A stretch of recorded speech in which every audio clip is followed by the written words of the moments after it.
So welcome back once again students, welcome back to Prakashan classes. और आज हम लोग का डे 4, ठीक है। हम लोगों ने इससे पहले 3 वीडियो अपलोड कर रखा है, उसका एक अलग से प्लेलिस्ट भी बना हुआ है, ठीक है। तो प्लेलिस्ट सेक्शन से आप चेक कर सकते हैं। फर्स्ट चैप्टर मोर और लेस फर्स्ट चैप्टर जो है वो पब्लिक रहेगा, ठीक है। वो सबको चेक कर सकता है वहाँ से। और उसके बाद एग्जाम के टाइम पे सारा चैप्टर्स को पब्लिक कर दिया जाएगा, जिससे स्टूडेंट्स को कोई भी क्वेरी रहे तो वो लोग वीडियो विजिट कर सकते हैं, ठीक है। So let us start. हम लोगों ने ऑलरेडी फॉर फीचर री इशू डिस्कस किया था, ठीक है। और वही टॉपिक हम लोग आज कंटिन्यू करेंगे, इसमें उसमें और भी वैरायटीज आते रहेंगे, ठीक है। तो फॉर फीचर री इशू को हम लोग एक बार कंसेप्ट क्लियर कर लेते हैं। फॉर फीचर क्या होता है? जब भी शेयर होल्डर पैसा फेल करता है, नहीं दे पाता है, तो कंपनी क्या करेगा, उसके पास एक नोटिस भेजेगा, ठीक है। इस नोटिस में लिखा रहेगा इसको अपना जो ड्यूज है वो क्लियर करना है। अगर वो फेल करेगा, फिर भी नहीं दे पाएगा, तो कंपनी के पास राइट्स है, अथॉरिटी है कि कंपनी उसका पहले का दिया हुआ जो भी पैसा है, जो भी अमाउंट है शेयर पे, जो भी उसने पैसा दे रखा है, चाहे वो एप्लीकेशन का पैसा हो, अलॉटमेंट का पैसा हो, कॉल का पैसा हो, वो फॉरफिट कर लेगा, जब्त कर लेगा, छीन लेगा, ठीक है। और उससे शेयर्स भी छीन लेगा, ये कंपनी के पास राइट है। और कंपनी फॉरफिटेड शेयर्स को री इशू कर देता है, किसी और को बेच देता है, वापस से रीसेल कर देता है, ठीक है। और इस प्रोसेस में कंपनी को जनरली प्रॉफिट ऑन री इशू होता है। तो यही हमारा 3 टॉपिक चल रहा था, फॉर फीचर, री इशू एंड प्रॉफिट ऑन री इशू, ठीक है। तो इस पे हम लोग अपना नेक्स्ट क्वेश्चन लिखते हैं। लिखो क्वेश्चन, लिखो example. Next example, x limited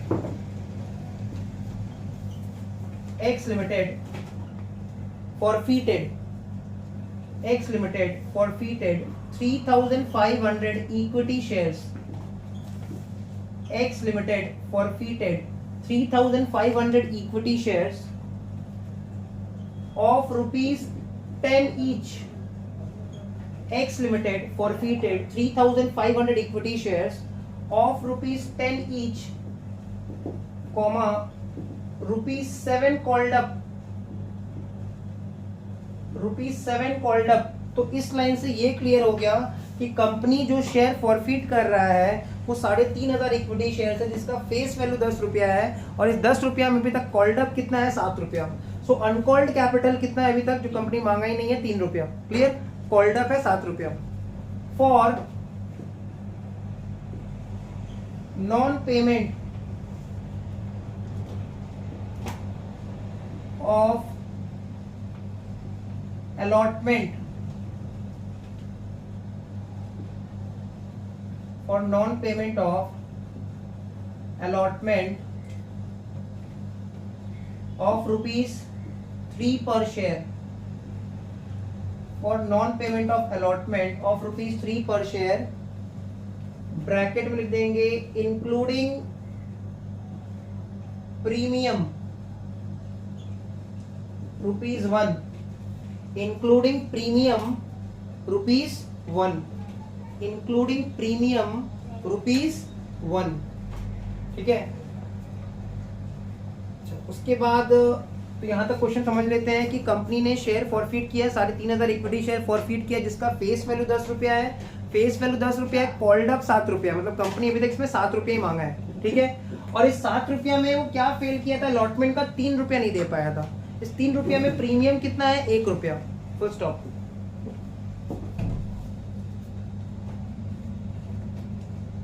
of the forfeited shares,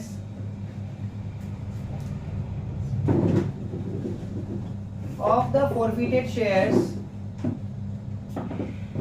forfeited shares 1,900 equity shares were reissued. Of the forfeited shares, 1,900 equity shares were reissued at the rate rupees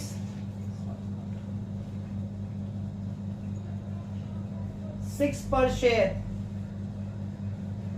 at the rate rupees 6 per share, comma rupees 8 paid up,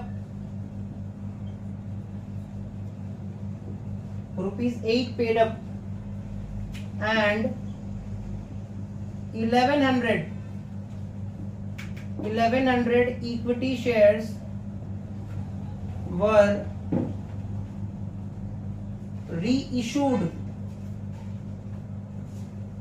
eight the rate rupees 5 per share, comma rupees 8 paid up, rupees 8 paid up.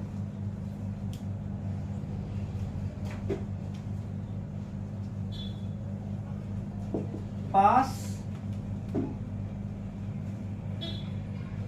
necessary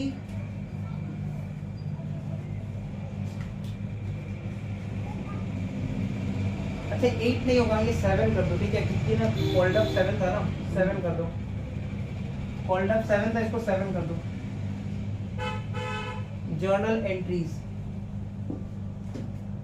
pass necessary journal entries. तो हम देख पा रहे हैं x limited एक company है, public limited company, जिसने forfeit किया है 3500 equity shares, 3500 equity shares forfeit किया, जिसका फेस वैल्यू 10 रुपया है। 7 रुपया कॉल्ड अप है, मतलब कंपनी ने अभी तक 3 रुपया नहीं मांगा। ये 3 रुपया क्या चीज का है, कि फर्स्ट कॉल हो सकता है, ये फाइनल कॉल हो सकता है, ये कुछ भी हो सकता है, ठीक है। 3 रुपया अभी तक कंपनी मांगा नहीं है इस पे, ठीक है, अभी तक इस पे कंपनी 3 रुपया मांगा नहीं है for non payment of allotment money. 7 रुपया में शेयर होल्डर 3 रुपया नहीं दे पाया, ठीक है। अच्छा 3 रुपया 7 रुपया में नहीं है, 7 रुपया में 2 रुपया नहीं दे पाया। कॉल्ड अप हमेशा कैपिटल का होता है। 3 रुपया उसने फेल किया, जिसमें प्रीमियम भी है, तो अलॉटमेंट का अमाउंट कितना है एक्सक्लूडिंग प्रीमियम, 2 रुपया। अलॉटमेंट का जो अमाउंट है वो एक्सक्लूडिंग प्रीमियम कितना है, 2 रुपया। तो 7 रुपया कॉल्ड अप है, जिसमें शेयर होल्डर 2 रुपया नहीं दे पाया, तो कितना रुपया दिया था, 5 रुपया। 5 रुपया दिया था शेयर होल्डर ने, कैपिटल का पैसा 5 रुपया दिया था। तो यहाँ पे प्रॉफिट ऑन फॉरफीचर पर शेयर कितना हो जाएगा, 5 रुपया। 7 रुपया कॉल्ड अप है, कॉल्ड अप हमेशा कैपिटल का होता है। 7 रुपया में शेयर होल्डर अलॉटमेंट का 2 रुपया नहीं दे पाया। देखो 3 रुपया में 1 रुपया प्रीमियम भी तो है, तो प्रीमियम छोड़ के कितना हो गया, 2 रुपया। तो 7 रुपया में शेयर होल्डर 2 रुपया अगर नहीं दे पाया, तो 5 रुपया दिया था और वो उसको रिटर्न नहीं मिलेगा, यही हो जाएगा प्रॉफिट ऑन फॉरफीचर। फिर कंपनी जो 3500 इक्विटी शेयर फॉरफीट किया था, उसको अलग अलग इंडिविजुअल को रीइश्यू किया है। 1900 इक्विटी शेयर हमने रीइश्यू किया है 6 रुपया करके, ₹7 पेड अप, ठीक है। 7 का शेयर 6 रुपया में रीइश्यू कर रहे हैं, तो 1 रुपया का लॉस। और यहाँ पे हम लोगों ने 1100 इक्विटी शेयर्स रीइश्यू किया एट द रेट ₹5 पर शेयर, 5 रुपया करके रीइश्यू किया है, ₹7 पेड अप। तो 1100 वाले पे 2 रुपया का लॉस ऑन रीइश्यू है, और 1900 वाला शेयर्स पे 1 रुपया का लॉस ऑन रीइश्यू है। और प्रॉफिट ऑन फॉरफीचर कितना है पर शेयर, 5 रुपया, क्लियर। और बाकी शेयर जो है, रिमेनिंग शेयर जो 500 शेयर है, वो हमने रीइश्यू किया ही नहीं है, वो खाली फॉरफीट करके रखा हुआ है। तो स्टार्ट करते हैं, हेडिंग दे देंगे in the books of X limited.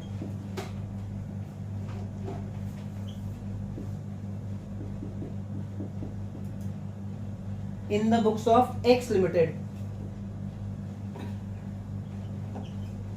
Journal, in the books of X limited journal. Journal का फॉर्मेट बना लेंगे, date, particulars, ledger folio, debit and credit. तो यहाँ पे खाली फॉरफीचर और प्रॉफिट ऑन रीइश्यू ये सब का एंट्री करना, रीइश्यू ये सब का एंट्री करना। तो सबसे पहले फॉरफीचर का एंट्री करेंगे। जब कंपनी इक्विटी शेयर इशू करता है, तो कंपनी का कैपिटल बढ़ जाता है। जब कंपनी इक्विटी शेयर इशू करेगा मार्केट में, तो कंपनी का शेयर कैपिटल बढ़ जाता है। और जब कंपनी इक्विटी शेयर फॉरफीट कर लेता है, तो कंपनी का कैपिटल कम हो जाता है। कैपिटल का क्रेडिट बैलेंस, कैपिटल कम हो जाएगा, तो जर्नल में कैपिटल को डेबिट कर देंगे। तो एंट्री में लिखो equity share capital, equity share capital account debit, ठीक है, equity share capital account debit. देखो ऐसे तो 3500 इक्विटी शेयर्स है, पर क्योंकि रीइश्यू अलग अलग हुआ है, तो सिर्फ अपना सुविधा के लिए हम लोग क्या करेंगे, 1900 शेयर्स, 1100 शेयर्स और 500 शेयर्स को पहले ही अलग अलग कर देते हैं, ठीक है। बात वही रहेगा, चाहे तुम 3500 पे 10 रुपया दिखाओ, या फिर 1900 पे 10 रुपया, 1100 पे 10 रुपया, जो भी फेस वैल्यू कॉल्ड अप जो भी है 7 रुपया, क्लियर। तो पहले ही अलग कर देते, इससे हम लोग को सम्स करने में सुविधा रहे, क्लियर, क्योंकि सबका रीइश्यू प्राइस अलग अलग है। तो ऐसे दिखा देंगे 1900 इक्विटी शेयर्स पे कॉल्ड अप 7 रुपया करके, कॉल्ड अप लेते हैं हम लोग, ठीक है।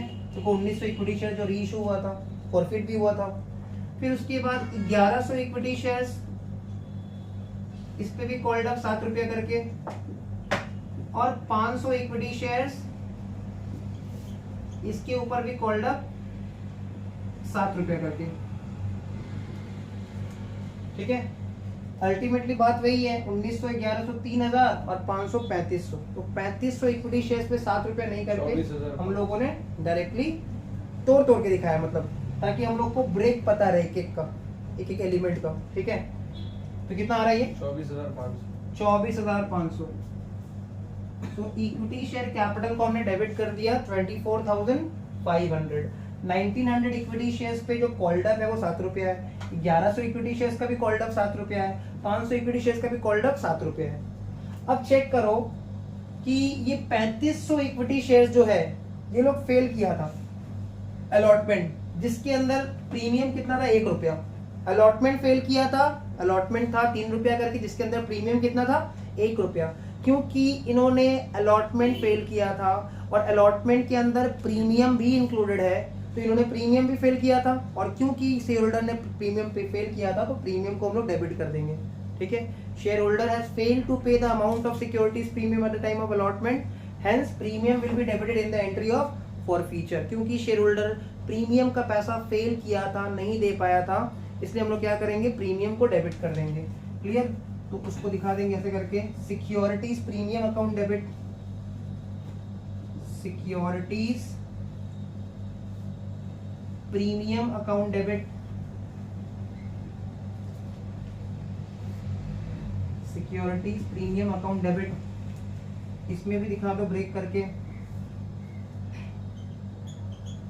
1900 इक्विटी शेयर्स पे प्रीमियम 1 रुपया करके, 1100 इक्विटी शेयर्स पे भी प्रीमियम 1 रुपया करके, और 500 इक्विटी शेयर्स पे भी प्रीमियम 1 रुपया करके।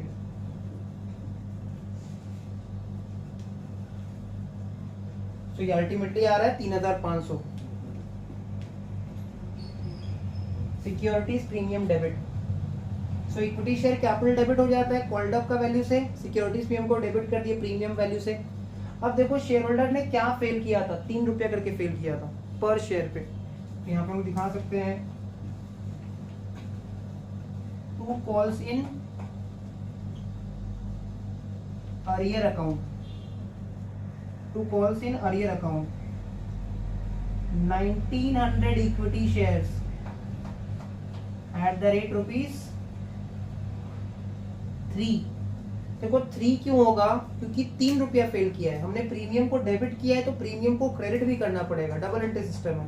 जनरली क्या होता है, स्टूडेंट भूल जाते हैं और यहाँ पे 2 रुपया दिखा देते हैं, मतलब प्रीमियम छोड़ के दिखा देते हैं कॉल्स इन एरियर में। कॉल्स इन एरियर में प्रीमियम का वैल्यू भी आएगा, कॉल्स इन मतलब जितना फेल किया है वो, ठीक है। Plus 1100 equity shares, 1100 equity shares, इस पे भी 3 रुपया करके, प्लस 500 इक्विटी शेयर्स,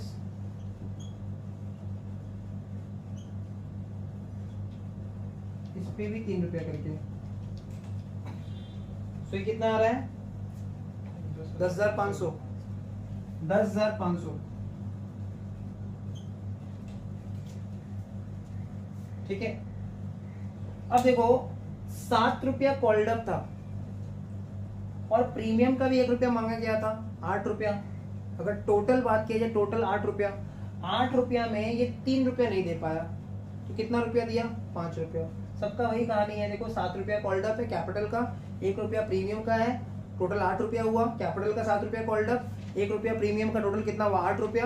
8 रुपया में वो 3 रुपया नहीं दे पाया, सिंपल सा कहानी है। 8 में 3 नहीं दे पाया तो कितना दिया था 5 रुपया। या फिर दूसरा तरीका, 7 रुपया कॉल्ड अप है कैपिटल का, ठीक है, 7 रुपया कैपिटल का कॉल्ड अप है, और सिर्फ अलॉटमेंट के बारे में सोचो। अलॉटमेंट का ओरिजिनल अलॉटमेंट एक्सक्लूडिंग प्रीमियम 2 रुपया था, 7 में अगर 2 रुपया नहीं दे पाया तो भी कितना रुपया नहीं दिया था 5 रुपये। क्लियर? क्या तो प्रीमियम को लेके भी सोच सकते हैं, तो प्रीमियम को हटा के भी सोच सकते हैं, जैसे तुमको समझ में आए। हालांकि हमको दोनों समझ में आना चाहिए, क्लैरिटी दोनों पॉइंट से रहना चाहिए। नहीं, कॉल्ड अप पे कभी प्रीमियम नहीं होता है। देखो कॉल्ड अप कंपनी किस चीज का पैसा मांगेगा शेयर होल्डर से? बार बार कैपिटल का पैसा मांगेगा, ठीक है। शेयर होल्डर तो owners of the business, owner capital देता है, जो प्रीमियम वो दे रहा है वो अलग से इसको डील किया जाता है, रिजर्व एंड सरप्लस में रखते हैं। सो कॉल्ड अप में हमेशा किस चीज का पैसा होता है? कैपिटल का पैसा होता है। कॉल्ड अप में कभी प्रीमियम हो ही नहीं सकता, ठीक है। कॉल्ड अप में कभी प्रीमियम नहीं होगा। तो लास्ट में दिखा देंगे 2 फॉरफिटेड शेयर्स,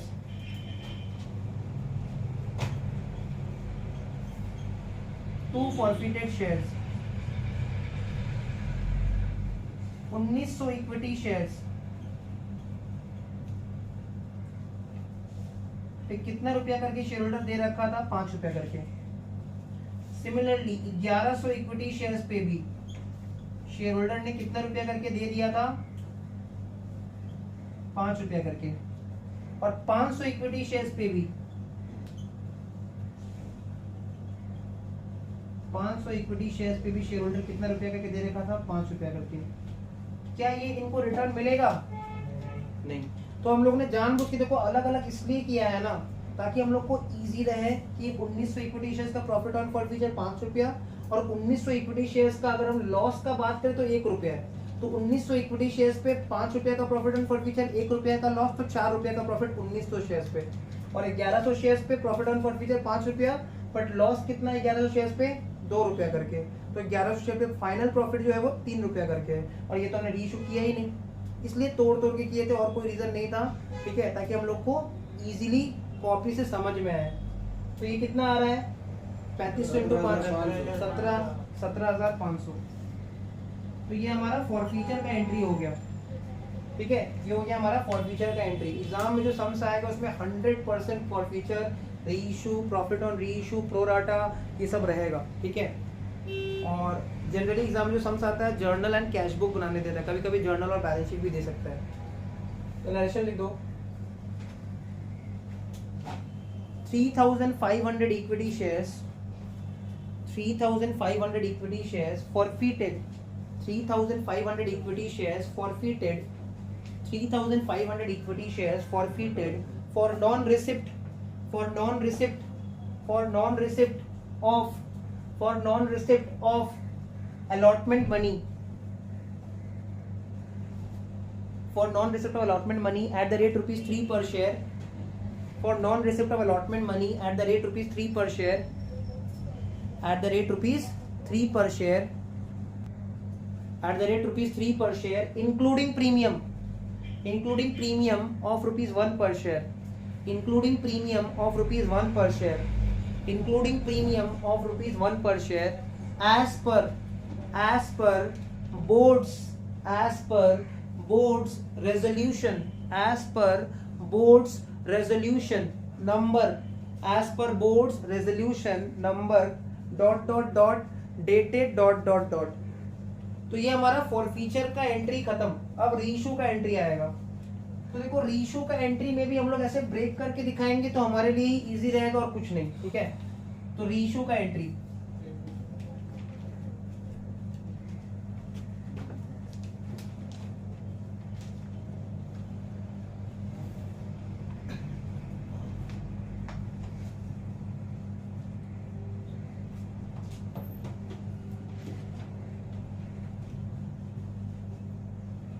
तो रीइशू का एंट्री चेक करो।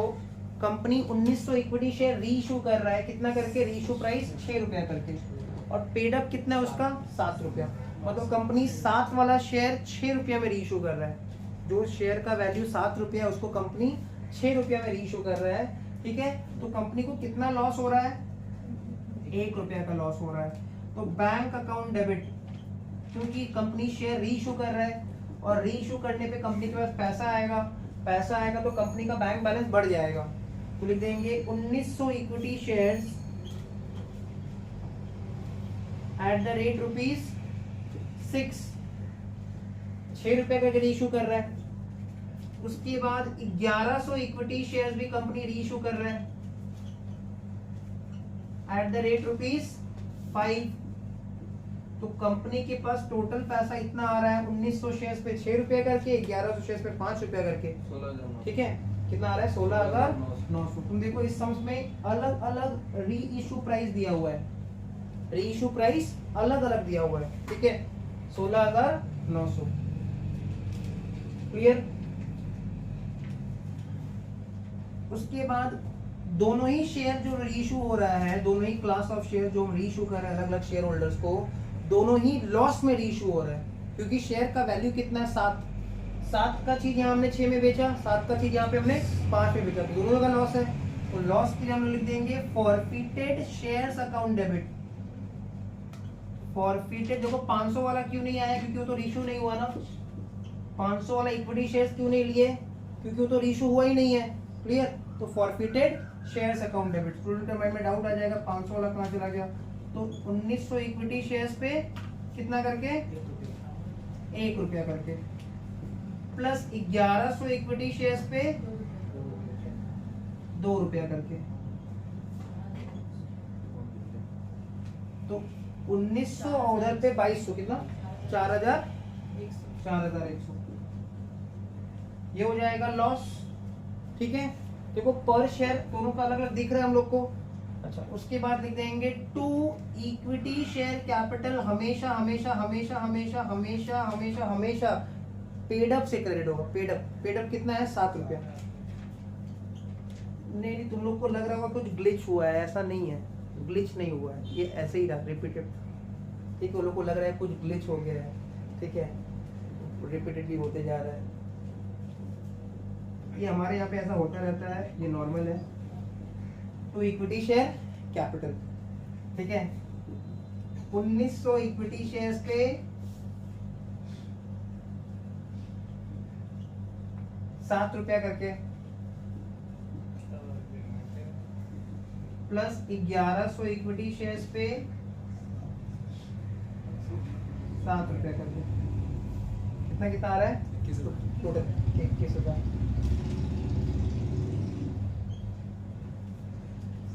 नरेशन लिख दो।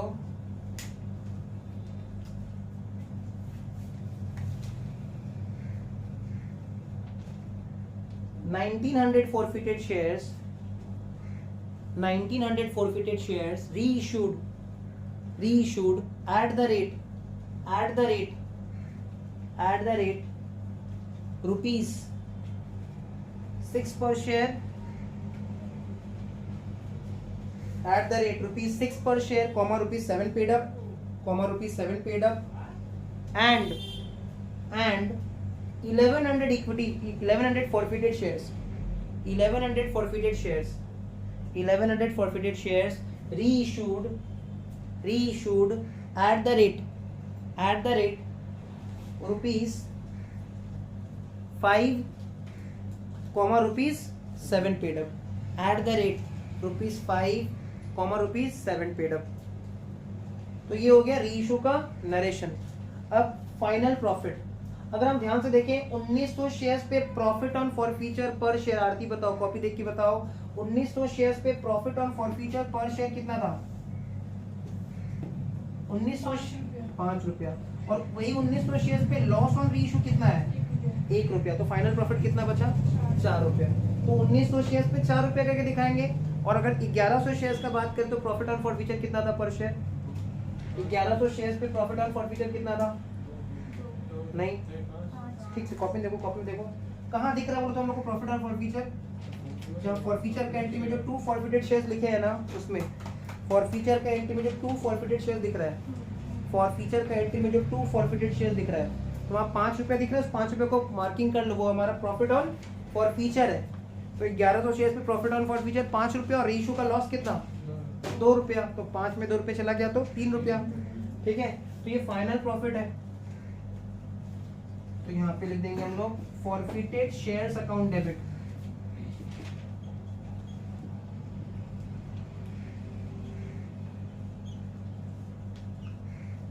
Forfeited shares account debit,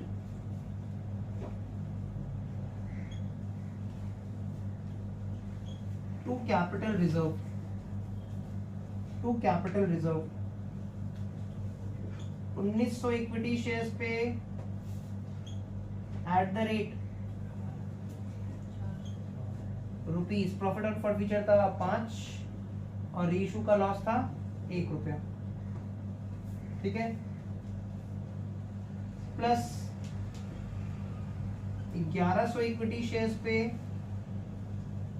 eight the rate profit on furniture 5 और रीशू का लॉस 2 रुपया। 2 रुपये के 3 रुपये 2 रुपये था ना, 2 लॉस था ना तो कितना आ रहा है? ये 3300 आएगा। ये कितना आ रहा है टोटल? 10,900। यहाँ लिख देंगे 10,900।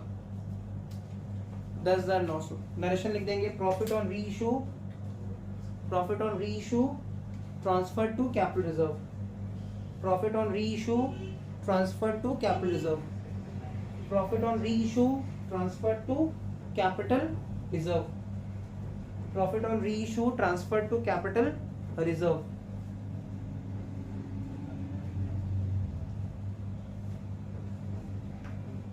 Next question,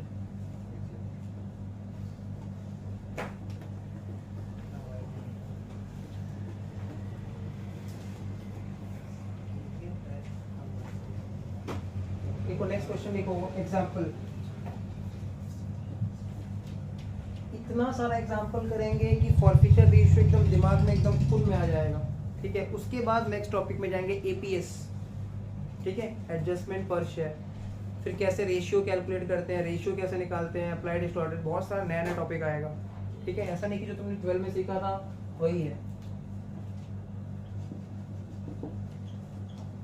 x limited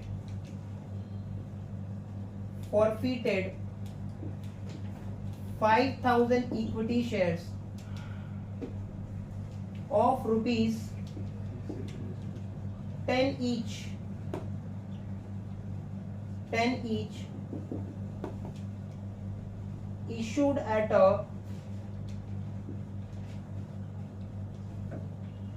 premium of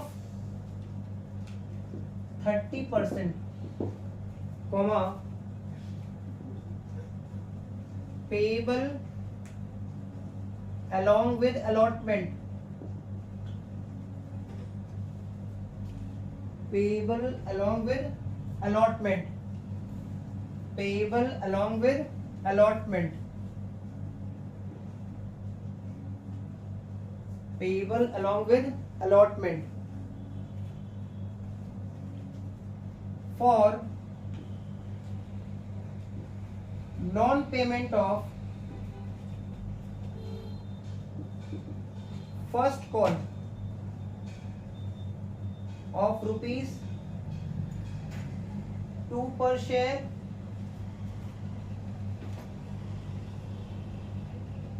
and final call of rupees 1 per share। So x limited एक कंपनी है, एक पब्लिक लिमिटेड कंपनी जिसने फॉरफिट कर लिया है कितना शेयर? 5,000 इक्विटी शेयर, जिसका फेस वैल्यू कितना है? 10 रुपया। 10 रुपया फेस वैल्यू यहाँ पे। ठीक है, फॉरफिट कर लिया गया है। जो इशू किया गया था प्रीमियम 30%, कंपनी ने 10 का शेयर 30% प्रीमियम में इशू किया था, तो प्रीमियम कितना हो गया पर शेयर? 3 रुपया प्रीमियम हो गया। और ये प्रीमियम किसके साथ था? क्वेश्चन बता दिया, नहीं पता तो वो भी पता रहता हम लोग को। प्रीमियम अलॉटमेंट के साथ था। और क्या क्या फेल किया है वो लोग? For non payment of first call 2 रुपया एंड फाइनल कॉल 1 रुपया। इसका मतलब कंपनी ने पूरा का पूरा एंड तक शेयर होल्डर से पैसा मांगा, कंपनी ने पूरा एंड तक शेयर होल्डर से पैसा मांगा, पूरा 10 रुपया मांगा पर शेयर पे। यहाँ पे फेस वैल्यू भी 10 रुपया और कॉल्ड अप भी 10 रुपया। 10 रुपया कॉल्ड अप है, जिसमें शेयर होल्डर कितना रुपया नहीं दे पाया? फर्स्ट कॉल का 2 रुपया और फाइनल कॉल का 1 रुपया। फर्स्ट कॉल का 2 रुपया नहीं दे पाया और फाइनल कॉल का 1 रुपया नहीं दे पाया, तो शेयर होल्डर कितना रुपया दिया था? 7 रुपया।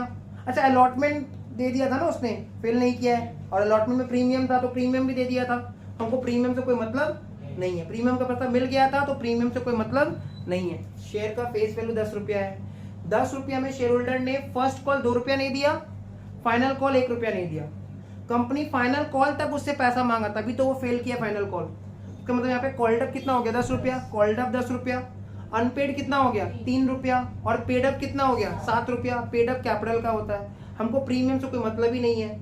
अब 7 रुपया में एक स्टूडेंट सोच रहा है 7 रुपया में कितना एप्लीकेशन कितना अलॉटमेंट, ये जानने का कोई जरूरत नहीं है कितना एप्लीकेशन कितना अलॉटमेंट। बस ये समझो कि 7 रुपया शेयर होल्डर दिया था और उसको रिटर्न नहीं मिलेगा। ये कोई दरकार ही नहीं हमको जानने का कि ये 7 रुपये में कितना एप्लीकेशन है, कितना अलॉटमेंट है, वो क्वेश्चन में नहीं बताया गया है क्योंकि वो रेलिवेंट डेटा नहीं है। 7 रुपया दिया था और वो शेयर होल्डर को रिटर्न नहीं मिलेगा, उसी को क्या बोल देते हैं, प्रॉफिट ऑन फॉरफीचर। यहाँ पे 7 रुपया प्रॉफिट ऑन फॉरफीचर है, full stop. All the forfeited shares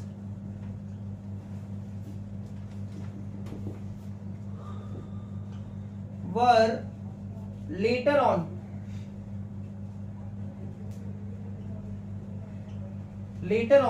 reissued. All the forfeited shares were later on reissued at the rate ₹12 per share fully paid up। 12 रुपया करके कंपनी ने इन शेयर्स को reissue कर दिया, फॉरफिटेड शेयर्स को reissue कर दिया 12 रुपया करके, फॉरफिटेड शेयर्स को रीइश्यू कर दिया 12 रुपया करके, ठीक है। तो तुम सोचो कंपनी ने सारा फॉरफिटेड शेयर्स को रीइश्यू कर दिया, मतलब ये पार्टली रीइश्यू नहीं है, ठीक है। कंपनी कितना का शेयर 12 में रीइश्यू किया, 10 का शेयर 12 में रीइश्यू किया, तो पेड अप कितना दिखाएंगे 10, पर बैंक में कितना रुपया आएगा रीइश्यू पे 12 रुपया, और बाद बाकी जो 2 रुपया वो हो जाएगा सिक्योरिटीज प्रीमियम। क्लियर। अब अगर हम ध्यान से देखिए इस क्वेश्चन में प्रॉफिट ऑन फॉरफीचर पर शेयर कितना दिख रहा है, 7 रुपया है, और लॉस ऑन रीइश्यू कितना दिख रहा है, 0 है। क्लियर।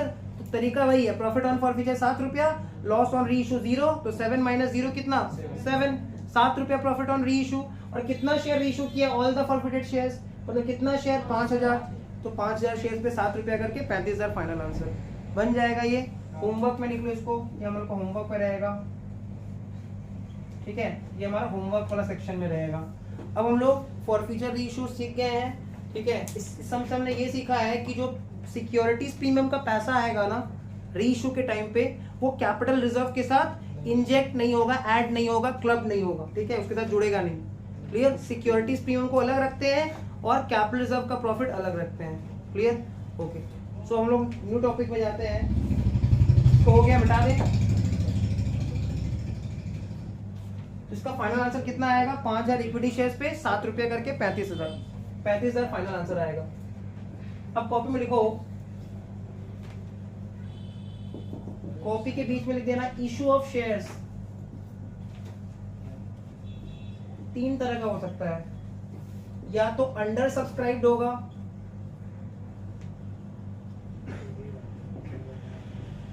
अंडर सब्सक्राइब मतलब number of shares issued by the company is greater than number of shares subscribe by the general public. Under subscribe के नीचे एरो देके एग्जांपल लिख लेते हैं, पहले इसका मीनिंग लिख लेते हैं। Number of shares issued is greater than number of shares subscribe, ठीक है। क्लियर। तो अगर ऐसा सिचुएशन हो जाए कि कंपनी ने 1 लाख शेयर इशू किया और पब्लिक से 95,000 शेयर परचेज किया, तो 95,000 पे ही पूरा सम बनेगा, फिर 1 लाख से कोई मतलब नहीं है, 1 लाख तेज पत्ता हो जाएगा। तब 1 लाख शेयर कंपनी ऑफर किया, पब्लिक से 95,000 खरीदा, तो वो तेज पत्ता हो जाएगा। अच्छा, ये 95 क्यों बोल रहे हैं, एक मिनिमम सब्सक्रिप्शन का क्लॉज है, प्रोविजन है कंपनीज एक्ट में, there is something called minimum subscription. Minimum subscription क्या होता है, जितना शेयर कंपनी इशू करेगा उसका एटलीस्ट मिनिमम कम से कम 90% पब्लिक को सब्सक्राइब करना ही पड़ेगा, ठीक है। जितना शेयर कंपनी इशू करेगा उसका कम से कम एटलीस्ट 90% पब्लिक को खरीदना ही पड़ेगा, तभी कंपनी अपना बिजनेस स्टार्ट कर सकता है। अगर 90% सब्सक्रिप्शन अचीव नहीं होगा तो हमको कंपनी बिजनेस को सारा पैसा पब्लिक को रिटर्न कर देना पड़ेगा। तो तुम सोचो, ऐसे करके तो कोई भी नया बिजनेस, कोई भी आंडू पांडू वो लोग तो अपना कंपनी स्टार्ट ही नहीं कर पाएगा, है ना। मान लो हम लोगों ने सोचा कि हम लोग अपना कंपनी स्टार्ट करते हैं, चलो कंपनी बिजनेस स्टार्ट करते हैं, हम लोग पे कोई ट्रस्ट ही नहीं कर रहा, नया बिजनेस हम लोग, 90% सब्सक्रिप्शन अचीव नहीं हो पाएगा। इसीलिए हमारा सेकंड चैप्टर है अंडर राइटिंग, उसमें ये डाउट क्लियर हो कैसे 90% अचीव होगा, ठीक है। तो उसके लिए वेट करना पड़ेगा, अंडर राइटिंग चैप्टर में हम लोग को सिखाया जाएगा कैसे करके वो 90% अचीव होगा। इसलिए तुम देखना, जितना भी कंपनी शेयर इशू करेगा उसका 90% सब्सक्राइब होना ही चाहिए, ठीक है। अब मान लो बुक में कभी कभी हो सकता है कि 90% नहीं दिया है, तो बुक का लैंग्वेज है, प्रैक्टिकल लाइफ में ऐसा नहीं होता है। जितना शेयर कंपनी इशू करेगा उसका कम से कम 90% सब्सक्राइब होना चाहिए। तो ये केस हो गया अंडर सब्सक्रिप्शन, अंडर सब्सक्राइब। या फिर फुल्ली सब्सक्राइब हो सकता है। फुल्ली सब्सक्राइब मतलब जितना शेयर कंपनी इशू किया है उतना पूरा का पूरा पब्लिक ने खरीद लिया है, सब्सक्राइब कर लिया है। तो इस केस में number of shares issued is equal to number of shares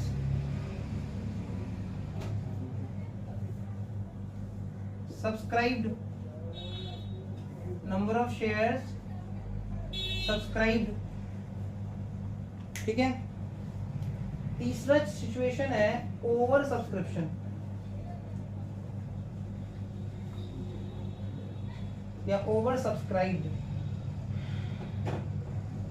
over subscribe मतलब देखो, जैसे मान लो कंपनी जब शेयर इशू करता है ना, मान लो कंपनी ने 1 लाख शेयर इशू किया, तो पब्लिक को तो पता है कि 1 लाख शेयर इशू हुआ है, बट पब्लिक को ये थोड़ी पता है कि सब्सक्रिप्शन फुल हो चुका है। ठीक है। जैसे मान लो हम लोग स्कूल में एडमिशन करवाते हैं तो हमको पता है कि स्कूल में लिमिटेड सीट है, बट जब तक स्कूल वाला नहीं बताएगा कि सीट फुल हो चुका है, हमको थोड़ी पता रहेगा। हम लोग तो अप्लाई करते रहेंगे ये सोच के कि अभी भी चालू है। क्लियर। वैसे ही करके पब्लिक क्या करता है, एप्लीकेशन जमा करते जाता है। पब्लिक को थोड़ी पता है कि एप्लीकेशन फुल हो चुका है। क्लियर। तो ओवर सब्सक्राइब के केस में क्या हो जाएगा, number of shares issued less than की greater than number of shares issued is less than number of shares subscribed, number of shares subscribed। ठीक है, नंबर ऑफ शेयर्स सब्सक्राइब। अब ओवर सब्सक्राइब वाला जो सम्स है यही हमारे एग्जाम में आने वाला है। अंडर सब्सक्रिप्शन भी नहीं आएगा, फुल्ली सब्सक्रिप्शन भी नहीं आएगा। ठीक है। ओवर सब्सक्राइब वाला सिचुएशन कैसा हो सकता है, सपोज हमारे घर पे एक खाना बना है 100 आदमी का, हमारे घर पे एक प्रोग्राम था, खाना बनाया हमने 100 आदमी का। ठीक है। बट हमारे रिलेटिव्स लोग इतने एक्टिव है, ठीक है, मतलब हमारे पास इतना काम का कमी है। ठीक है, मतलब हमारे पास काम बहुत ज़्यादा है, उनके पास हमारे अकॉर्डिंग काम का उनके पास कमी है, तो वो लोग अपने और भी रिलेटिव्स लोग के साथ भी आ गए। ठीक है, मतलब 100 आदमी को हमने इनवाइट किया था और 120 आदमी आ गया, सो 20 आदमी एक्स्ट्रा आ गया ना। अब दो सिचुएशन है, या तो वो 20 आदमी को हम लोग विनम्रता पूर्वक के साथ, ठीक है, बहुत ही प्रेम भावना के साथ उसको हम लोग रिटर्न कर देंगे। ठीक है, बोलेंगे प्लीज आप लोग नेक्स्ट फंक्शन में आइएगा, पहला कार्ड आपको ही मिलेगा। ठीक है, इस बार छोड़ दीजिए, इस बार खाना सिर्फ 100 आदमी का ही बना है। हमने फंक्शन ऑर्गेनाइज किया, 100 आदमी का खाना बनाया, हमने सोचा 100 ही आदमी आएगा, बट 120 आदमी आ गया। ठीक, आपको ज़्यादा बनाना चाहिए था। अरे हम 80 आदमी की जगह पे 100 बनाए थे, तो 20 का प्रोविजन ऑलरेडी लेके चल रहे थे, बट इंडिया ऐसा हो जाता है। 100 आदमी का खाना बनवाए थे, 120 आदमी आ गया, 20 आदमी एक्स्ट्रा आ गया, तो एक ऑप्शन है या तो उसको हम रिटर्न कर दें, प्लीज़ आप लोग नेक्स्ट टाइम आइएगा। ठीक है, वो लोग थोड़ा सा मन में गाली देगा, ऐसा थोड़ा हंसेगा। ठीक है, दूसरा ऑप्शन है कि वो 120 आदमी को हम एडजस्ट कर देंगे, खिला देंगे उसी 100 आदमी का खाना में। कोई ज़्यादा पनीर मांगेगा उसको बोलेंगे आ रहे हैं, और आ रहे बोल के हम चले ही जाएंगे। ठीक है, फिर जब वो खाना खाने का तब आएंगे, अरे आप मांग रहे थे, आपको मिला कि नहीं, थोड़ी ना अगला वो शर्म से बोलेगा कि नहीं मिला, अब मिल गया है। ये होता है, ठीक है, ये नॉर्मल लाइफ है। क्लियर। तो दो चीज़ हो सकता है, या तो हम रिफंड कर देंगे, रिटर्न कर देंगे उन लोगों को कि नहीं पेमेंट कर सकते, मतलब उनको खाना नहीं खिला सकते, या फिर एडजस्ट कर देंगे। ठीक है, या फिर मिक्सचर ऑफ बोथ, दोनों को मिक्स करके कुछ लोग को रिटर्न, कुछ लोग को एडजस्ट। क्लियर। तो ओवर सब्सक्राइब से हम लोग 3 एरो निकालेंगे। जो ओवर सब्सक्राइब लिखे हैं ना, उससे 3 एरो स्ट्राइक आउट करो। पहला में लिखो एक्सेस एप्लीकेशन। कंपनी अगर 1 लाख शेयर इशू किया पब्लिक को, और पब्लिक 1,20,000 का एप्लीकेशन जमा कर दिया, तो एक्सेस एप्लीकेशन को option number 1 reject and refund, reject कर सकते हैं एंड रिफंड कर सकते हैं उनका पैसा। Option number 2 pro rata adjustment, pro rata adjustment, pro rata adjustment, sorry यहाँ पे भी वो लिखना चाहिए था, बेटर होगा इसको ऐसे दिखा दो। एक्सेस एप्लीकेशन से 3 एरो निकाल लो। एक्सेस एप्लीकेशन का 3 ट्रीटमेंट होगा, ठीक है। पहला में लिख देंगे रिजेक्ट एंड रिफंड, पैसा रिफंड कर देंगे। दूसरा में लिख देंगे प्रो राटा एडजस्टमेंट या फिर allotment, pro rata adjustment allotment, ठीक है। प्रो राटा एडजस्टमेंट मतलब जो 10 शेयर मांग रहा है उसको 10 शेयर नहीं देंगे, 8 शेयर देंगे, तो जितना मांग रहा है उसको उससे कम मिलेगा, प्रो राटा अलॉटमेंट। या फिर बोथ, इसका नाम लिख दो 1, इसका नाम लिख दो 2, इसका नाम लिख दो 3 और बोथ में लिख दो बोथ 1 एंड 2। मतलब जो भी ओवर सब्सक्राइब होगा, जब भी ओवर सब्सक्रिप्शन होगा तो वहां से जो एक्सेस एप्लीकेशन आएगा उसका ट्रीटमेंट क्या होगा एक्सेस का, या तो रिजेक्ट एंड रिफंड, या तो प्रो राटा अलॉटमेंट, या तो बोथ। अब जैसे प्रो राटा अलॉटमेंट देखो सिंपल भाषा में समझते हैं। मान लो स्टूडेंट का जो फीस है, मंथली फीस है वो 800 रुपया है, ठीक है, और स्टूडेंट ने मुझे किसी महीना में 1100 रुपया फीस दे दिया, ठीक है। वो इतना सारा 5 रुपया का कॉइन, 2 रुपया का कॉइन लेके आया था, सब डाल के ऐसे, फिर बोला इसमें गिन लीजिए कितना है, जो एक्सेस है रख लीजिएगा, हमको नहीं चाहिए, कीप द चेंज। हमने बोला यार ये तो बहुत अजीब बात है, लेकिन पैसा है फिर कौन मना करता है। तो हमने देखा गिना तो 1100 रुपया था, फीस कितना था 800 रुपया। उसने मुझे 1100 रुपया दे दिया, घर जाके वो बोला कितना था, गिने थे क्या, हम बोले हाँ गिने तो थे, बोले 1100 रुपया था, पर ठीक है। तो नेक्स्ट मंथ हमको कितना फीस देगा कि एडजस्ट हो जाए, 800 रुपया उसका फीस है, उसने मुझे 1100 दे दिया, ठीक है। नेक्स्ट मंथ कितना रुपया और देगा कि सब एडजस्ट हो जाए, 500 रुपया। इसी को बोलते हैं एडजस्टमेंट, प्रो राटा एडजस्टमेंट। मतलब अगर एप्लीकेशन पे कोई एक्स्ट्रा दे रखा है ना, मान लो हमने एप्लीकेशन पे कंपनी को 1000 रुपया एक्स्ट्रा दे रखा है, तो हम अलॉटमेंट पे 1000 रुपया कम दे देंगे, सेट ऑफ हो जाएगा। इसी को बोलते हैं pro rata allotment, pro rata adjustment. और या फिर मिक्सचर ऑफ बोथ हो सकता है, बोथ 1 एंड 2, ठीक है। क्या तक लिख लिए, ओके, इसको हटा देते हैं। नेक्स्ट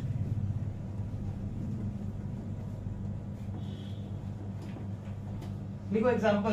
अभी एग्जाम्पल लिखेंगे और कैलकुलेशन समझेंगे, ठीक है। लिखो example, x limited, x limited, x limited issued, x limited issued 1 lakh equity shares, 1 lakh equity shares of rupees 10 each, of rupees 10 each to the general public for subscription, to the general public for subscription, of rupees 10 each to the general public for subscription, full stop. The amount on shares, the amount on shares was payable as under, the amount on shares was payable as under, the amount on shares was payable as under, the amount on shares was payable as under, full stop, sorry dash देके लिखो next line, as under dash देके लिखो। on application, on application rupees 4, on application rupees 4, on allotment rupees 5, balance on call 4, application 4 रुपया, allotment 5 रुपया, balance on call. तो यहाँ पे तो प्रीमियम था नहीं ना इशू के टाइम पे, तो 10 रुपया ये शेयर का प्राइस, 4 रुपया एप्लीकेशन, 5 रुपया अलॉटमेंट, तो कॉल पे कितना 1 रुपया, full stop. Application were received for, application were received for, application were received for 1 lakh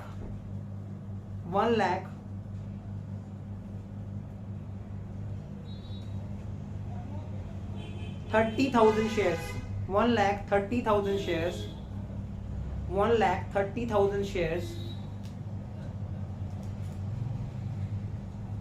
and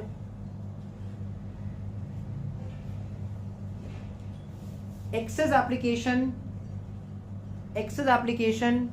to the extent of and excess application to the extent of 10,000 shares and excess application to the extent of 10,000 shares were rejected and refunded and excess application to the extent of 10,000 shares were rejected and refunded.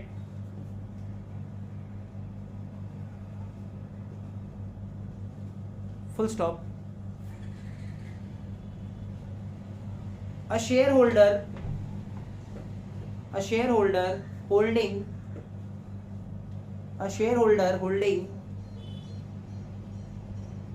5,000 shares failed to pay allotment money and subsequent calls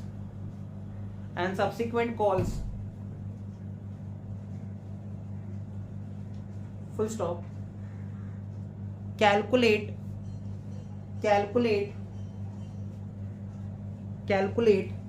the amount received on allotment. Calculate the amount received on allotment. तो हमको इस समय क्या निकालना है ना कि company को अलॉटमेंट पे मिला कितना रुपया. तो को बहुत झमेला क्या है. पहले तो कंपनी ने 1 लाख शेयर इशू किया. कंपनी के पास एप्लीकेशन कितना आया 1,30,000. उसमें से 10,000 एप्लीकेशन का पैसा कंपनी रिफंड कर दिया. तब भी एक्सेस एप्लीकेशन कितना बचा 20,000 एक्सेस एप्लीकेशन बचा है जिसपे एप्लीकेशन का 4 रुपया करके मिला था. ठीक है, तो 80,000 रुपया कंपनी के पास एक्स्ट्रा है. अगर ये शेयर होल्डर फेल नहीं करता ना तो कोई दिक्कत नहीं था. कंपनी अलॉटमेंट पे 80,000 रुपया कम ले लेता, सब हिसाब बराबर हो जाता. बट दिक्कत है कि इसने फेल किया है. ठीक है, तो इसमें हम लोग को कैलकुलेट करना है, सीखना है कि कैसे हम लोग अलॉटमेंट मनी रिसीव निकालते हैं. तो स्टार्ट करते हैं सोल्यूशन. सबसे पहले ऐसे करके लिख लेते कॉपी में. Number of shares applied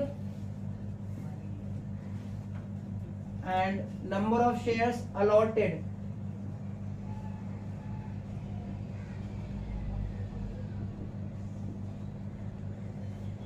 Number of shares applied and number of shares allotted. तो लिख देंगे to the applicants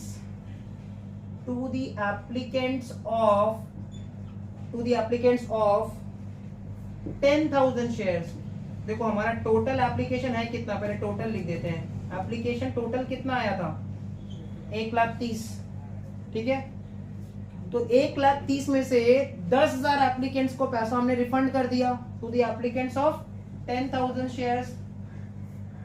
number of shares allotted में नील लिख दो. आ रहा समझ में. To the applicants of 10,000 shares. Number of shares allotted में क्या लिख दे रहे हैं नील. ये हम लोग का मेन सम्स का वर्किंग है, वर्किंग सीख रहे हैं. उसके बाद मेन सम में जाएंगे. पहले सारा वर्किंग सीख लेंगे फिर मेन सम में जाएंगे. To the applicants of 10,000 shares. Number of shares allotted क्या लिख देंगे नील. तो बताओ to the applicants of 1,20,000 shares. 1,20,000 shares. Number of shares allotted 1 lakh.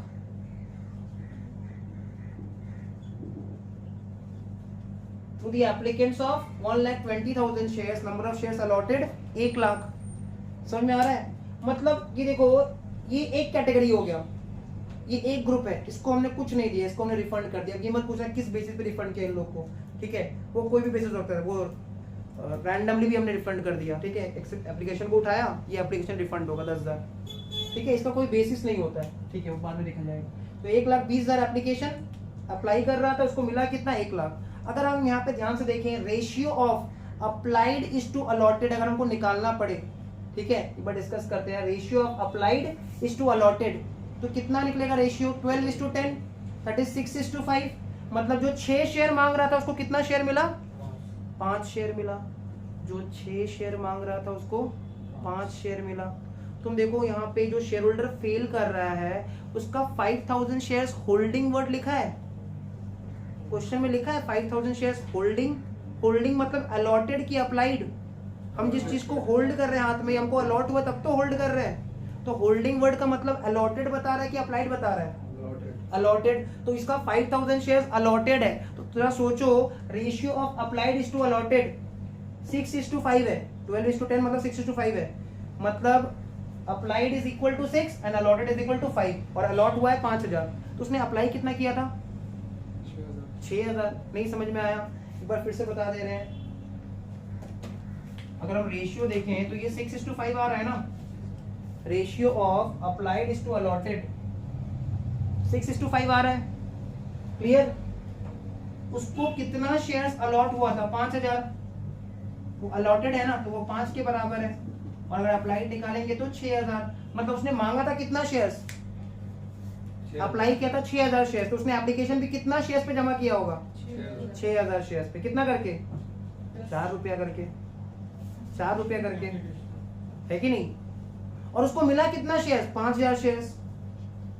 इसका मतलब उसने 1000 शेयर्स पे एक्स्ट्रा पैसा दे रखा है 4 रुपया करके।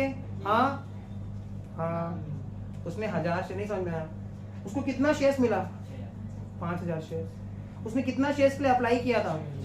यहाँ देखो ना, जो 1,20,000 शेयर्स के लिए अप्लाई किया उसको मिला कितना? 1,00,000 शेयर्स। मतलब जो जितना मांगा उसको उतना नहीं मिला। इसी को बोलते हैं प्रो राटा कैटेगरी। इस कैटेगरी में भूल ही जाते तो कुछ भी नहीं मिला, लोग आया और चला गया। ठीक है, टाटा बाय बाय। ये लोग 1,20,000 शेयर्स ये लोग मांग रहा था चिल्ला चिल्ला के, इनको मिला कितना? 1,00,000 shares. So ratio of applied to allotted कितना? 6:5। अभी इसका दरकार नहीं, बस तुमको ऐसे बता रहे हैं, आगे चल के इसका दरकार पड़ेगा। यहाँ पे अलॉटेड दिया है डिफॉल्टिंग शेयर होल्डर का कि अप्लाइड दिया है? अलॉटेड। और वो कितना के बराबर है? 5 के बराबर है। यूनिटरी मेथड 5000 अगर 5 के बराबर है तो 6 के बराबर अप्लाइड कितना? 6000। मतलब उसने अप्लाई किया था कितना शेयर्स के लिए? 6000। तो उसने जमा भी किया होगा पैसा 6000 शेयर्स का, बट हाथ में मिला कितना शेयर? 5000 शेयर्स।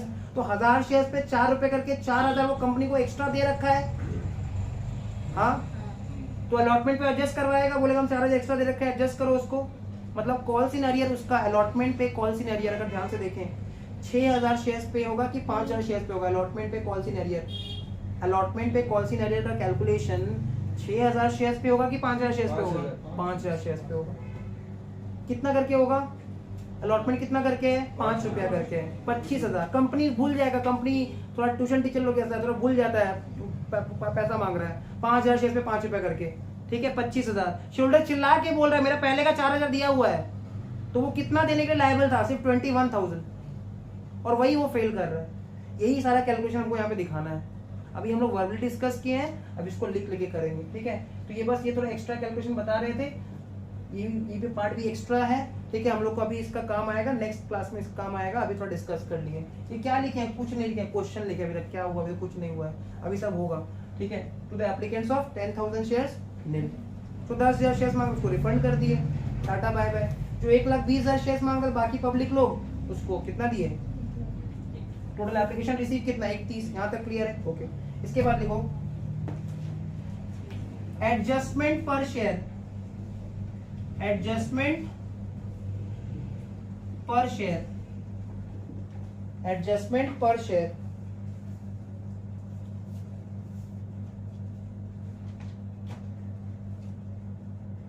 एडजस्टमेंट पर शेयर। तो देखो एडजस्टमेंट पर शेयर कैसे निकालेंगे, कैसे लिखेंगे इसको? इसके लिए हम लोग एक फॉर्मूला जैसा बना लेंगे। ऐसा कोई फॉर्मूला ऐसा होता नहीं है, फिर भी हम इसको फॉर्मूला जैसा बना लेंगे। पहले इसका वैल्यू लिखते हैं। हमेशा याद रखेंगे पैसा ऊपर होता है, रुपया ऊपर होता है। तो कितना एक्सेस एप्लीकेशन था? एक्सेस एप्लीकेशन कितना दिख रहा है? 20,000। 20,000 शेयर्स पे कितना करके एक्सेस था? 4 रुपया करके। एप्लीकेशन का पैसा कितना था? 4 रुपया। एक्सेस एप्लीकेशन कितना था कंपनी के पास? 20,000। जो 10,000 था वो तो रिफंड कर दिए थे ना, जो 10,000 था वो तो रिफंड कर दिए थे। 20,000 शेयर्स पे 4 रुपया करके एक्सेस एप्लीकेशन है, तो हम लोग यहाँ पे लिखेंगे न्यूमरेटर में 20,000 equity shares at the rate ₹4। ठीक है, ये क्या चीज है? न्यूमरेटर में हमने क्या लिखा है, इसको तुम एक एरो देके लिख दो। ये है एक्सेस एप्लीकेशन मनी, यह है excess application money to be adjusted, to be adjusted with allotment, excess application money to be adjusted with allotment. So application पे कितना रुपया एक्स्ट्रा था जिसको हमको अलॉटमेंट से एडजस्ट करना था? 80,000 रुपया। 20,000 शेयर्स पे 4 रुपया करके 80,000 रुपया, ठीक है। Whole divided by number of shares allotted, number of shares issued, number of shares given to pro rata category. ये देखो ये प्रो राटा कैटेगरी है। ये मांग कितना रहा था शेयर्स? 1,20,000। इसको मिला कितना? 1 लाख। जो जितना मांग रहा है उसको उतना नहीं मिला, मांगने पे कम मिला तो उसको बोलते हैं प्रो राटा कैटेगरी। इसका अप्लाइड ज्यादा है, अलॉटेड कम है। तो number of shares allotted to pro rata category बताओ, देखिए कितना दिख रहा है? 1 लाख। तो 1 लाख से डिवाइड कर देंगे, divided by 1 lakh equity shares, ठीक है। ये 1 लाख इक्विटी शेयर्स क्या है? यहां से एक एरो निकाल के लिख दो, ये है number of shares allotted to pro rata category.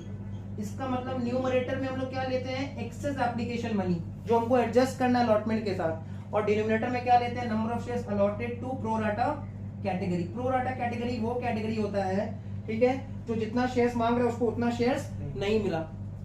Numerator में क्या लेते हैं? Excess application money to be adjusted with allotment. वही एक्सेस एप्लीकेशन मनी लेंगे जो अलॉटमेंट से एडजस्ट होगा। जो रिफंड हो गया उसका भूल जाओ तो कहानी खत्म हो गया, उसका कोई बात ही नहीं है। एडजस्टमेंट तो उनका होगा जिनका पैसा में रिफंड नहीं किया, जिनका पैसा रिफंड कर दिया उनका केस क्या चीज का एडजस्टमेंट। क्लियर? सो न्यूमरेटर में क्या लेते हैं? Excess application money to be adjusted with allotment. Denominator में क्या लेते हैं? Number of shares allotted to pro rata category. अब इसको हम डिवाइड करेंगे तो न्यूमरेटर में, मतलब इसको सॉल्व करते हैं तो न्यूमरेटर में आएगा 80,000 रुपया और डिनोमिनेटर में आ रहा है 1 लाख इक्विटी शेयर्स। मतलब हर इक्विटी शेयर पे कंपनी 80 पैसा एक्स्ट्रा लेके रखा है, 0.8 पर शेयर। इसी को बोलते हैं एडजस्टमेंट पर शेयर।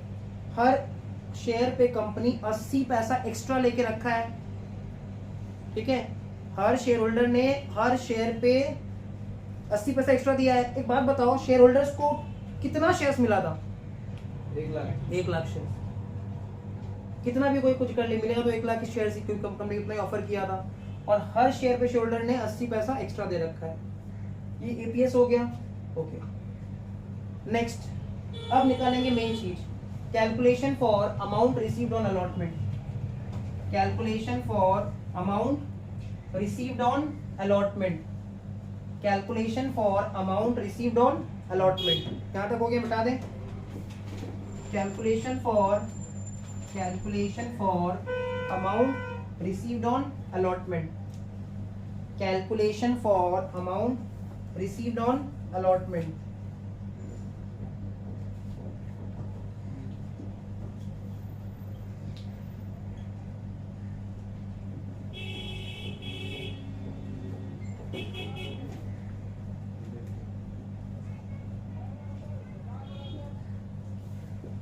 पर्टिकुलर्स और 2 अमाउंट का column. Calculation for amount received on allotment, particulars और 2 अमाउंट का कॉलम। सबसे पहले लिख देंगे टोटल अलॉटमेंट मनी ड्यू। मतलब अलॉटमेंट पे कंपनी सारा शेयर होल्डर से टोटल कितना रुपया मांग रहा है। कंपनी ने थोड़ा भूल गया है, तो भी थोड़ा भुलक्कर है, भूल गया है कि कुछ एक्सेस एडजस्ट करना था। कंपनी अलॉटमेंट पे टोटल कितना रुपया मांग रहा है शेयर होल्डर से? Total allotment money due. हाँ, तो समीर बताओ टोटल अलॉटमेंट मनी ड्यू, ठीक है। कंपनी कितना शेयर्स पे अलॉटमेंट का पैसा मांगेगा? कंपनी थोड़ा भूल गया है, ठीक है। कंपनी 1 लाख शेयर्स पे अलॉटमेंट का पैसा मांगेगा, 1,20,000 पे मांगेगा, 1,30,000 पे मांगेगा। कितना शेयर पे पैसा मांगेगा? कंपनी जितना शेयर ऑफर किया है पब्लिक को, जितना अलॉट किया उतना शेयर्स पे पैसा लेने का राइट रखता है। कंपनी के पास पैसा लेने का जो राइट है ना, वो कितना शेयर्स पे है? 1 लाख शेयर्स पे है। तो कंपनी 1 लाख शेयर्स पे पैसा मांगेगा, और अलॉटमेंट पे कितना करके है? 5 रुपया। तो 1 लाख इक्विटी शेयर्स पे 5 रुपया करके कंपनी 5 लाख रुपया मांग रहा है, ठीक है। इस 5 लाख को क्या बोलते हैं? इसको मार्किंग करके लिख लो, इसको बोलते हैं ग्रॉस अलॉटमेंट ड्यू, ठीक है। तो क्या बोलते हैं, ग्रॉस अलॉटमेंट ड्यू। ये जो 5 लाख रुपया है इसको हम लोग क्या बोलते हैं, ग्रॉस अलॉटमेंट ड्यू। लेस कर देंगे इससे excess application money, excess application money to be adjusted,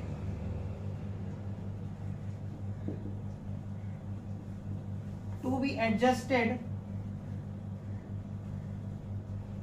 with allotment, to be adjusted with allotment। so excess application money कितना शेयर्स पे था, 20,000 शेयर्स पे कितना करके था एप्लीकेशन का, 4 रुपया करके। so excess application money कितना हो गया, 80,000। 5 लाख रुपया कंपनी अलॉटमेंट पे मांग रहा है, पहले से ही 80,000 एक्स्ट्रा लेके बैठा है। तो कंपनी अगर 4,20,000 रुपया ले लेता और सारा शेयरहोल्डर लोग भी अगर 4,20,000 दे देता तो कहानी खत्म हो जाता। मतलब नेट अलॉटमेंट ड्यू कितना है, 4,20,000। ग्रॉस अलॉटमेंट ड्यू कितना है, 5 लाख। मतलब कंपनी को हिसाब से अलॉटमेंट पे टोटल कितना रुपया मिल जाना चाहिए, 4,20,000। तो सब हिसाब बराबर हो जाएगा, क्लियर। पर ऐसा हो नहीं रहा है, एक शेयरहोल्डर फेल कर रहा है। जो शेयरहोल्डर फेल कर रहा है उसका 5,000 शेयर्स अलॉटेड दिया है कि अप्लाइड दिया है, कैसे पता चला, वर्ड होल्डिंग से लिखा है ना, देखो होल्डिंग 5,000 शेयर्स, क्लियर। सो अलॉटेड दिया है। अब स्टूडेंट का मन में डाउट आ रहा है कि अप्लाइड होता तो क्या होता, अप्लाइड होता तो क्या होता, वो हम लोग नेक्स्ट क्लास में देखेंगे, ठीक है। अप्लाइड दिया रहेगा तो अलॉटेड निकालना पड़ेगा रेशियो से, ठीक है। तो ऐसे कि हम लोग स्टेप बाय स्टेप सब सीखेंगे। तो लिख देंगे इसमें से लेस कॉल्स इन अरियर, क्योंकि पैसा मिला नहीं 5,000 शेयर्स पे, less calls in arrear 5,000 equity shares पे, ब्रैकेट ओपन कर देना, एट द रेट कंपनी चिल्ला के कितना रुपया मांग रहा है शेयर होल्डर से, पर शेयर पे 5 रुपया। और शेयर होल्डर कंपनी को याद दिला रहा है कि मेरा 80 पैसा पहले का दिया हुआ है पर शेयर पे। कंपनी चिल्ला के शेयर होल्डर से कितना रुपया मांग रहा है, 5 रुपया। और शेयर होल्डर देखो याद दिला रहा है उसका पहले का कितना रुपया दिया हुआ है, 80 पैसा। एडजस्टमेंट करवाएगा वो, तो वो नेट में कितना रुपया देता, हर शेयर पे 4 रुपया 20 पैसा।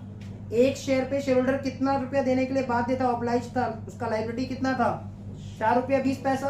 तो 5,000 शेयर्स पे निकाल लो, कितना हो जाएगा, 21,000 आ रहा है ना, हाँ 21,000 आ रहा है, चेक कर लो, ये आ रहा है ना 21 ही आएगा। 5,000 इंटू 4.2 21,000। तो 4,20,000 रुपया कंपनी को अगर मिल जाता, सब हिसाब बराबर हो जाता। प्रॉब्लम हो गया, एक आदमी पैसा नहीं दे रहा है और उसको देना कितना था, कंपनी थोड़ा भूल गया था, कंपनी से 5 रुपये मांग रहा था। तो शेयरहोल्डर चिल्ला के वहां से ऐसे बोला 0.8, जैसे कुछ सनी देओल चिल्लाया था अभी फालतू का चिल्लाया वो गदर मूवी में, ठीक है। खाली एक ही चीज बताया जा रहा है, जीतते पापे पापे जीतते, ठीक है। एकदम कॉमेडी बना दिया है। तुम लोग ने देखा कि नहीं मूवी, तुम लोग भी देख लेना, ठीक है। मतलब कॉमेडी बना दी एकदम मूवी को, स्पेशली पार्ट 2 जो है उसका, मतलब सेकेंड हाफ। तो 5,000 इक्विटी शेयर्स पे 5 माइनस 0.8 4.2 कितना हो जाएगा, 21,000। माइनस कर दो, मतलब कंपनी को नेट में कितना रुपया मिला, 3,99,000। This will be amount received on allotment.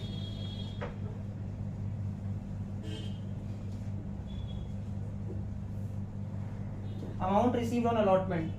अब इतना ही देख के बताओ, अलॉटमेंट पे कंपनी को रिसीव हुआ है 3,99,000, कॉल्स इन अरियर है 21,000 और अलॉटमेंट पे कंपनी को कितना रुपया मिल जाना चाहिए था, 4,20,000 की 5 लाख, 4,20,000। तो जर्नल क्या होगा बताओ शुभम, जर्नल एंट्री क्या होगा, रिसीव का, अलॉटमेंट का रिसीव का जर्नल एंट्री। इसको देख के अलॉटमेंट का रिसीव का जर्नल बना दो। बैंक अकाउंट डेबिट टू कितना होगा बैंक अकाउंट डेबिट, 4,20,000 नहीं 5,99,000 3,99,000 यार क्या लिखा है, अमाउंट रिसीव्ड ऑन अलॉटमेंट कितना, तो यही तो है अमाउंट रिसीव, जितना रिसीव उतना ही बैंक डेबिट। तो बैंक डेबिट 3,99,000, उसके बाद calls in arrear debit 21,000, to share allotment 4,20,000। अब स्टूडेंट का डाउट आ रहा है कि बाद बाकी कहाँ गया, तो अलॉटमेंट तो 5 लाख का था। तो पहले जब एप्लीकेशन का एंट्री करेंगे ना, तो ड्यू का एंट्री में अलॉटमेंट क्रेडिट कर देंगे 80,000 से। तो सम्स करेंगे तो क्लियर हो जाएगा।